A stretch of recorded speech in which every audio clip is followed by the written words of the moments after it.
aquí en Excelsior TV. Y le recuerdo que este programa pasa a las 8 de la noche los domingos por el canal 127 de cable y de Sky.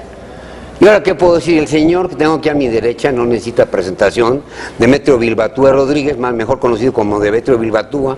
Él llegó a México con su familia en la época de la Guerra Civil Española. Creo que la mayor parte de tu familia murió allá en España, ¿no? En la Guerra Civil. Sí, bienvenido. Mi padre y mis 3 tíos. ¿Y tus Encantado tíos? de estar aquí contigo, Enrique, y aquí con mis colegas camarógrafos, que esa es mi esencia detrás de la cámara, que tú me estás poniendo adelante, pero ni modo. Pero fíjate que tú te autodominas, o no sé si está bien dicho, fotógrafo documentalista. ¿Está bien dicho?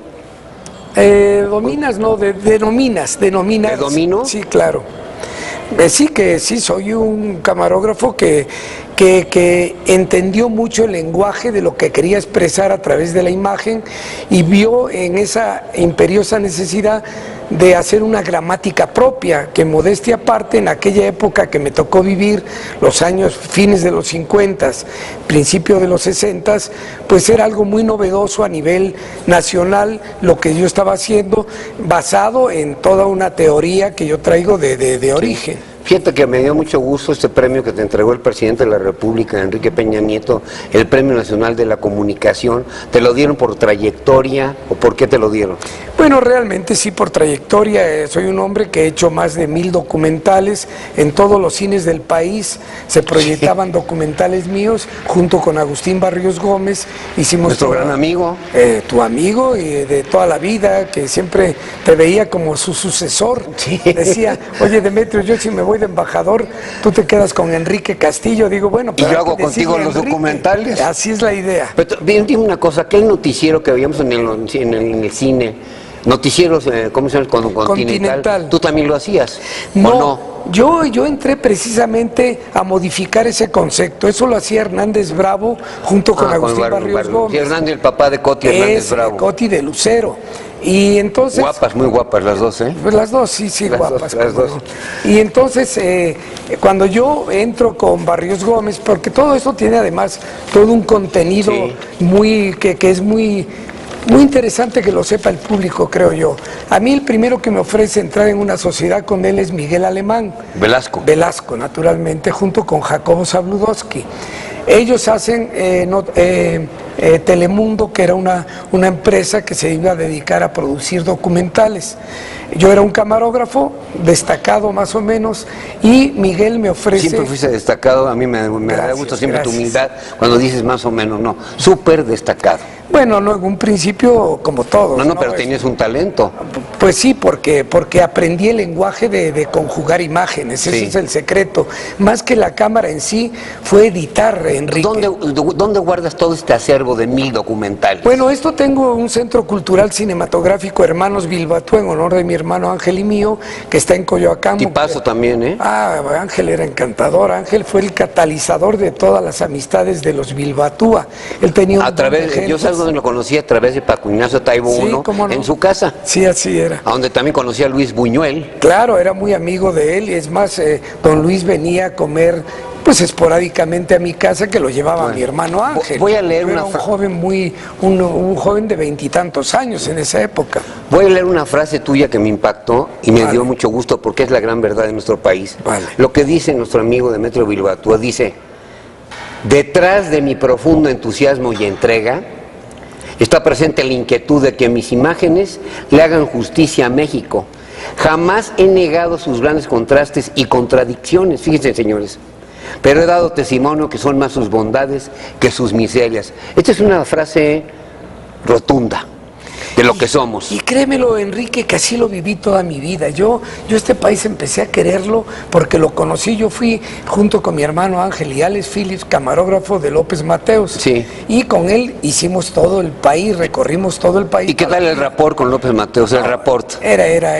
Claro, nunca tuvimos la intimidad que yo quería, pero era un hombre muy interesante, un hombre que era primo hermano de Gabriel Figueroa. Ah, ¿no sabía? Sí. ¿Por qué lado? Gabriel Figueroa Mateos era su apellido. El director de cine. El camarógrafo. Y fotógrafo, director de cine. Más que era el gran camarógrafo de aquella época. Fíjate. Es más, yo con don Gabriel Figueroa, mi hermano Ángel y Alex Phillips, junto con el papá de Alex Phillips, que era también un excelente camarógrafo, nos recomendó con su primo hermano, porque su primo hermano le dijo, voy a ser el candidato del PRI, voy a recorrer todo el país. Yo tenía la ilusión de conocer todo México, hasta la ranchería más ínfima tuvimos que estar ahí presentes, y eso me dio a querer este país y a enamorarme de él, decir, qué maravilla, conocí todas las etnias indígenas, huicholes, coras, tepehuanos. Y entonces esa vivencia me sirvió primero para tener una idea de que México era un país maravilloso. Tú ya eres mexicano hace muchas décadas. Sí, ¿Hace cuánto? Pues desde el 70 soy mexicano. Sí. Estaba señalando hace rato que el director, por ejemplo, de cine o camarógrafo, un director de cine no puede dirigir si no tiene un camarógrafo fuera de serie junto a él, ¿sí o no? Sí, es fundamental, sobre todo en aquella época. En aquella época, Gabriel, el Indio Fernández hacían una mancuerna. ¿Era simpático en corto el Indio Fernández? Sí. No tanto, era un poco agresivo de repente. Bueno, Mario Moreno Cantinflas, quien nos encantaba. Sí, claro. Contigo, conmigo una monada, la gente no le caía bien, pero sí, a mí me caía de variedad. A mí el indio me pareció un hombre inteligente, sí. Digo, no era el hombre culto que era un Buñuels, ¿no? Porque no se compara una cosa con otra. Buñuels era un surrealista que venía junto con Bretón y Dalí de toda una escuela que habían formado y que era algo novedosísimo en aquella época. ¿Con quién te quedas? ¿Con André Bretón o con Salvador Dalí? Con Bretón, Bretón, sí, porque Bretón fue el padre de todo el surrealismo. Y Buñuels en las comidas que teníamos con mi hermano Ángel siempre hablaba mucho de Dalí, y había cierta enemistad de Buñuels y Dalí. Dalí era un poco especial. Los egos. Pues sí, eran egos, si tú lo quieres llamar así. Picasso, Dalí, Modigliani, Diego Rivera. Así es, todo eso. No, y también conocí a Diego y conocí a Tamayo, que Tamayo le filmé. Pero Tamayo era más seriezón. No, pero era agradable. La que era un poco difícil era Olga. Mira cómo se... Pero ella manejaba el Money Market. Olga, cuando yo iba a su estudio a filmar a Tamayo pintando, me decía, bueno, ¿y cuánto nos vas a pagar? Digo, oye, si te vengo a hacer un reportaje, ¿no? Fíjate, te voy a hacer una pregunta. Tú cuando haces estos documentales maravillosos, cuando puedes plasmar eso que estás haciendo, lo plasmas, lo paras en la pantalla, lo paras, ¿podrías hacer un cuadro de eso medio cambiado, digital? ¿Firmado por ti? Bueno, claro que no? cada encuadre tiene su plasticidad y lo firmas. Así es, muchas de los fotogramas de cada película pueden ser un cuadro perfectamente hecho. ¿Por qué? Porque tiene todos los sentidos de la luz, de la luminosidad. Pero yo lo que quería ir, que no lo terminé, es que don Gabriel Figueroa, en eso que dices, era un hombre que el paisaje de México lo manejaba por nota, que el público se sitúe, que en aquella época era blanco y negro, entonces la escala de los grises era apasionante. Era como el doctor Átulo Velasco. Así es, sí, pero don Gabriel, el blanco y negro lo manejaba con filtraje, que era muy interesante, filtro rojo, ponía los cielos negros, las nubes blancas, Pedro Armendáriz a caballo, una toma que duraba 3 minutos, y los 3 minutos hasta que salía de cuadro Pedro Armendáriz seguían a cuadro. El contar la historia pasaba a un segundo término. Lo fundamental que yo vi en ese proceso era que yo tenía que hacer un cine mucho más dinámico, mucho más moderno, y fue lo que hice con don Gabriel Figueroa, que cuestioné mucho a ese genio que era de la cinematografía. Estás hablando del blanco y negro. A mucha gente, y yo sé, a muchos, sobre todo críticos, les gusta más la fotografía en blanco y negro que a color. No sé, por tú ya me dirás. También hay películas en blanco y negro maravillosas, pero el color te da profundidad, realidad, no sé. ¿Tú cómo ves esas dos cosas? ¿Cómo ves ese equilibrio?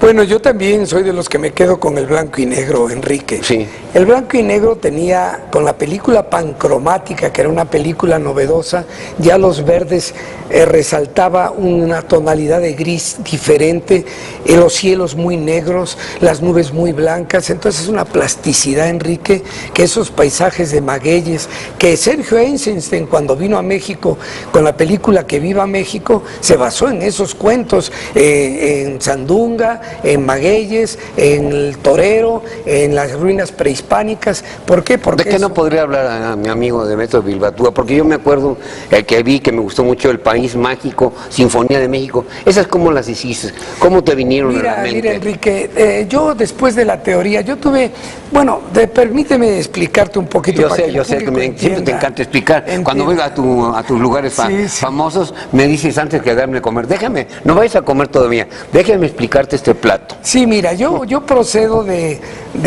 primero de la cámara cinematográfica siempre me apasionó ese lenguaje. En 1895, los Lumière lanzan su primer documental, que es la salida de los obreros de la fábrica Lumière y la llegada del tren a la estación.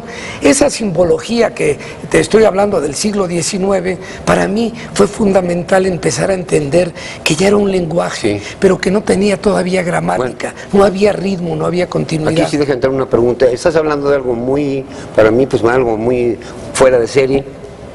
¿Tú das clases, conferencias de esto a jóvenes alumnos universitarios, me lo han pedido. ¿Y por qué no lo haces? Bueno, el Tecnológico de Monterrey tiene la cátedra Demetrio Bilbatúa, que se imparte en los tecnológicos de Monterrey. ¿Y por qué no la dan acá también? También aquí, creo que en Lomas Verdes la tienen también. Da una cátedra, algún día me invitas. Pero yo, Enrique, ahora mi tiempo lo quiero dedicar al tiempo. Agrupar todos estos conceptos y manejarlos con un lenguaje diferente de que, por ejemplo, la educación en México. Sí. Bueno, hice un documental con Pedro Ramírez Vázquez en los años 60, que fue un documental de las escuelas portátiles que México estaba por toda la República y que fue una novedad a nivel mundial, la escuela rural. Esa escuela, yo tengo el testimonio de llegar a Oaxaca, cómo la gente colaboraba. ¿Cómo llegabas a Oaxaca? Espérate, ¿cómo llegabas? ¿En ferrocarril, a caballo, en diligencia, en coche? Había avionetas, ¿cómo llegabas? Había avionetas. Avionetas que no se caían. Bueno, que no se caían relativamente, Enrique. Los helicópteros eran de pistón. No bueno, pero espérate, ahorita que hablemos de los helicópteros, vamos a ir unos mensajes y regresamos con este gran invitado de honor, Demetrio Bilbatúa, aquí con su amigo Enrique Castillo Pesado. Volvemos.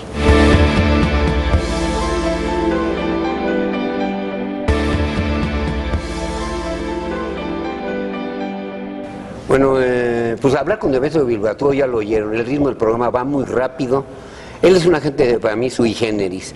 Creo, y lo digo con mucho respeto, siempre habrá talento en todas partes del mundo, pero creo que hasta el día de hoy no hay otro Demetrio Bilbatúa actualmente. No sé tú qué digas de los directores de cine de México o camarógrafos que han triunfado en Hollywood.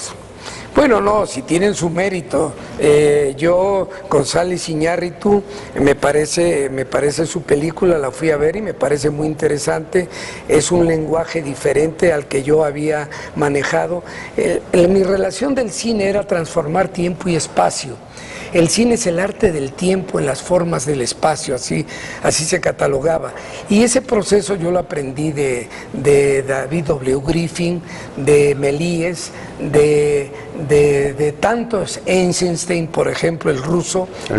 Me aportó mucho a esta gramática que yo empecé a conjugar a través de la edición. La edición iba dando ritmo, iba dando continuidad y no le daba tanta prioridad a la plasticidad de la fotografía. Llega el color y el color también me da. Pero ya me prometiste que tu imagen de muchos documentales la vas a parar.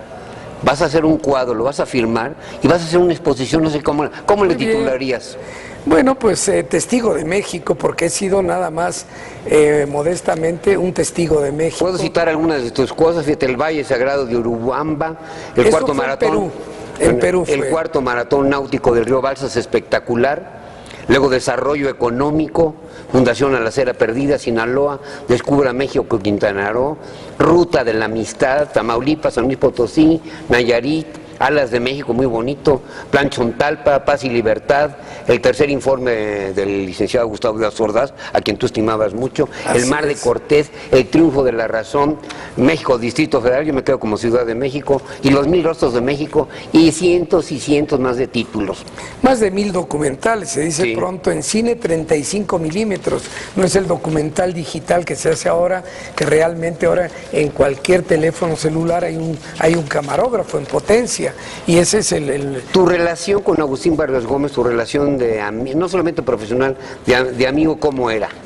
Espléndida, de verdad que yo con Agustín entré en una sociedad con él, en una forma primero de amigos y después de socios. Agustín entendió que con lo que a mí me ofrecía Miguel Alemán, no llegué a un acuerdo con él, me integré con Barrios Gómez y lo que yo hice fue decirle a Agustín, el noticiario ya no da noticias en los cines, tardamos 2 meses en que llegue a Sonora o a Yucatán una noticia, entonces es mucho mejor que hagamos documentales que son memorias de los grandes acontecimientos. Que no pierden frescura. Y de las grandes obras de infraestructura, por ejemplo la presa del río Grijalva, Chicoacén, La Villita, eran presas que tardaban 8 años. Qué bueno que el documento cinematográfico de los 8 años se extractaba en 10 minutos y entonces la gente iba viendo cómo crecía la cortina de la presa, cómo se desarrollaba todo el entorno a esas grandes obras de infraestructura.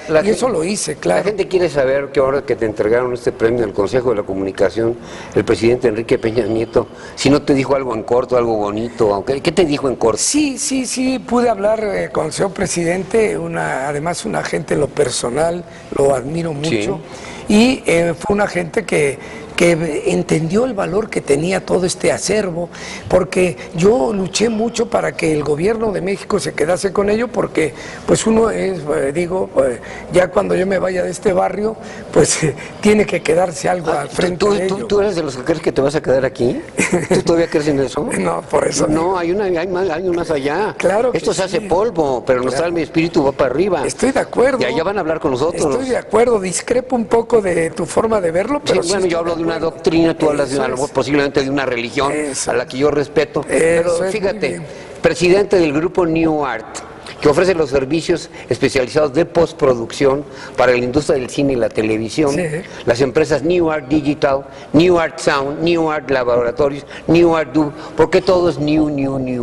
Porque es nuevo en cuanto al concepto, es decir, por ejemplo, los laboratorios de cine, el celuloide, que yo tenía uno de los laboratorios junto con Luis Castañeda más grandes de América Latina. Fíjate. Este laboratorio hace 2 años lo tuve que cerrar porque ya el celuloide se acabó, ya en los cines ya no pasan películas, ya todo es digital, y al ser digital yo tuve que transformar el laboratorio en un New Art Digital, que es la empresa que ya está trabajando en 2K y en 4K, que es lo moderno. Dime, quédate con, yo sé que esto es muy difícil en un programa de media hora, dime dos documentales tuyos que te quedas en la historia, y dime 2 o 3 películas que te hayan gustado a ti también como documentalista, como director de cine, como camarógrafo, que te hayan a ti apasionado, ¿y por qué? Bueno, lo que pasa es que el público no lo va a entender con la exactitud que yo lo viví. Es decir, a mí la película Acorazado Potienkin... ¿Cómo? Es una de las mejores de la historia. Claro que sí. Como la saga del Padrino. Eso, y porque además ya tenía... Casablanca. Ya tenía el concepto de las acciones paralelas, que era un tiempo en un espacio y otro tiempo en un acorazado, y los cañones y todo. Fue un lenguaje que a mí me dio a entender que... Pero tú eres el acorazado de los camarógrafos, ¿o no? No pretendo nada de eso. No. Yo trato de ser un agente. Acuérdate que yo te tengo, yo no me acuerdo si te entregué, porque yo creo que te lo entregué el premio de la excelencia europea universal, que tú te lo mereces, pero tengo un nuevo premio que afortunadamente mi consejo de honor, que es Manolo Arango, que ganó 2 Óscares de la Academia. Estuve ahora con él hace Él hizo unos días. 2 documentales que le valieron 2 Óscares de la Academia. Sí, cómo no, si lo recordábamos Manolo y yo. Manolo lo vi ahora en el Caracol de Plata. Pues yo estaba también, bueno, pero déjame acabar eso. Manolo Arango, Juan Beckman, Joel Rocha, Dominique y Jean Berthelot y otros forman parte de este consejo, de este premio que yo doy a nivel internacional, y que te lo voy a volver a dar porque ahora se entrega una placa. Gracias, te lo mereces. Gracias. Te lo haré en tu propia casa, ¿qué te parece? Así a mí no me cuesta. Me encanta la idea. Nomás que ir a tu casa. Me encanta la idea. Ahí lo proyectamos. Tengo una pequeña sala de cine y ahí lo proyectamos. Te quieren felicitar, y lo voy a citar porque aquí todo nuestro equipo de trabajo, te quiere felicitar Antonio Bautista, que es el director, Miguel Mata Cruz, camarógrafo, Salvador Hernández, también camarógrafo, Francisco Garcés, iluminador, mi gran novia, mi segunda novia Marcela Velasco, y este gran David Rivera, el operador de audio. Todos te felicitan con mucho cariño. Qué lindo, gracias colegas, de verdad que... Siempre el crédito, ¿eh? Yo siempre le doy a la juventud, le doy la posibilidad de que lo digital tiene un campo ilimitado. Yo me acuerdo en mi época hacer una simple disolvencia era toda una odisea. ¿Por qué? Porque tenías que filmar y hacer un fade out y después un fade in de la otra dile toma. ¿Qué es el fade out? Diles, porque... Bueno, pero eso lo entienden perfectamente. No, pero el público no. El cierre, oscurecer totalmente la imagen y otra que es aclarando la imagen, que al juntarlas se disuelve una en otra y da un símbolo de punto y aparte que en la gramática se usa y que en el cine es una gramática propia. El cine tiene una gramática que el público la intuye, porque si tú te vas a un close-up mío y te vas a una disolvencia, la gente entiende que estoy haciendo un flashback, recordando el pasado. Acabas de citar el cine. Esencia. Yo te voy a citar una cosa del cine que no me gustó, porque la gente lo comprendió de otra manera. Sean Penn y Robert Downey y Donald Trump no se expresaron bien de González Iñárritu. Sean Penn diciendo una grosería que los backpackers, ¿me entiendes? Eso no se dice en la televisión porque la gente lo malinterpretó. Robert Downey diciendo que qué clase que ese señor no sabía hablar ni español. Y Donald Trump, que es un tipo poco culto, que aparte estuvo a punto de ir a la cárcel por lo que le debía al gobierno de Estados Unidos y tuvo que pagar con su propio trabajo. Yo sé que cuando tienes éxito, pues que vienen las críticas, ¿no? Las envidias. ¿Qué son las envidias? Fíjate, las envidias y las críticas para una gente como Demetrio Bilbatúa, que todavía tiene mucho que hacer por delante. Pues mira, Enrique, la envidia en sí, yo soy ajeno a ella. Sé que hay que vivir con envidias. ¿Las toreras? Yo me remito al Quijote, ¿no?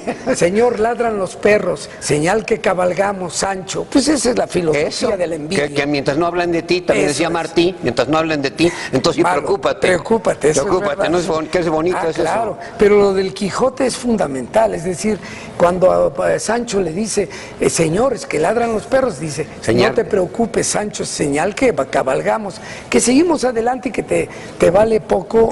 Está citando el segundo libro más leído de la historia. Sí, es verdad. El Quijote, el primero es la Biblia. A muchos les podrá gustar esto, ¿no? Pero así es la realidad. Claro. ¿Por qué le recomiendas a la gente, aparte si quiere ser camarógrafo o quiere estar en documentales o en el cine, por qué le recomiendas a los jóvenes que tienen que leer mucho? Porque es una cultura. Sí, porque la literatura está muy integrada con el cine, la literatura es la esencia del cine, son artes de tiempo y espacio, así como es la música. Al conjugar artes de tiempo y espacio hay que manejar la literatura, es fundamental. Yo discutía con grandes literatos, García Márquez, por ejemplo. ¿Y nunca te sentiste solo? No, y además con García Márquez, claro, ya no tenía el prestigio que llegó a tener, te hablo del principio de los 60, que es cuando él escribió 100 años de soledad. Me presentó con él Antonio Matuc. Antonio Matuc era un productor de películas y le hacía muchos guiones García Márquez y me invitaba a mí, como joven de aquella época, era un poco más joven que ellos, a entender lo que quería decir en la literatura García Márquez y cómo llevarlo a la imagen. Son dos lenguajes diferentes, Enrique. Perdón, la palabra debe de complementar la imagen, no la imagen complementar a la palabra. No sé si me... Sí, nos quedan ya 50 segundos, un aplauso a todo nuestro equipo. Gracias. ¿Y qué complementa qué? ¿El talento al alma y al espíritu o el espíritu al alma y al talento? Bueno, yo creo que todo tiene una sinergia. Realmente el talento y el espíritu se conjugan. ¿Por qué? Porque la función de uno y el otro es un todo. Bueno, y yo lo único que podría decir de una manera muy sencilla, que yo pues nací con ese talento, sobre todo para apreciar tu amistad. Gracias, Enrique. Demetrio Bilbatúa, con el cariño de siempre. Qué emotiva entrevista. Qué lástima que no pudimos decir ni la mitad de lo que queríamos decir. No la mitad, 10 horas. Pero estoy encantado de estar contigo. Con todo el cariño de siempre. Yo sé que Barrios Gómez me decía que tú ibas a ser su sucesor, así que aquí estamos. Estamos en manos de Dios. Así es. Siga con nosotros todos los domingos con su amigo Enrique Castillo Pesado, Excelsior TV a las 8 de la noche, canales 127 de cable y de Sky. Su amigo Enrique Castillo Pesado, repito. Gracias, Demetrio. Enrique, un placer estar contigo. Me debes la exposición, ¿eh? Naturalmente, una paella Okay. hacemos para que estés paella. ahí, eso Okay. es. Ya. Ya sé la lista de invitados, ¿eh? Bueno, hasta luego. Encantado.